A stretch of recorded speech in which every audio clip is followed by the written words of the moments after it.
আমার নবীর দুটি ভবিষ্যৎবাণী রয়েছে। একটি ভবিষ্যৎবাণী হলো গজওয়াতুল হিন্দ হবে, হিন্দুস্তান জুড়ে একটা লড়াই হবে, গোটা ভারতবর্ষ জুড়ে এক লড়াই হবে, গোটা ভারতবর্ষ জুড়ে এক লড়াই হবে।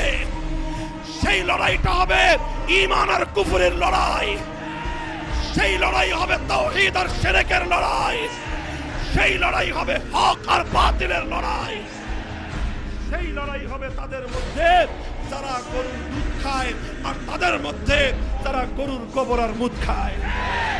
হিন্দুস্তান জুড়ে হক আর বাতিলের লড়াই হবে। সেই লড়াইয়ে মুসলমান যারা অংশগ্রহণ করবে তারা হবে সর্বশ্রেষ্ঠ শহীদ। সেই লড়াইয়ে যারা শাহাদাত বরণ করবে তারা হবে সর্বশ্রেষ্ঠ শহীদ। ও দুনিয়ার মুসলমান, আল্লাহর নবীর হাদিসের আলোকে বোঝা যায় চূড়ান্ত লড়াইয়ে